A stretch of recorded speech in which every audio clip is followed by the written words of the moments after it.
C'è un momento in cui la vita smette di crescere, in cui la forza silenziosa della natura viene meno.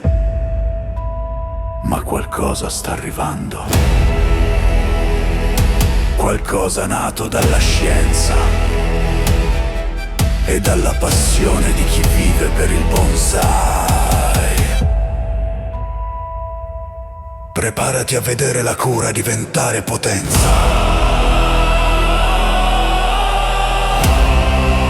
Preparati alla rinascita.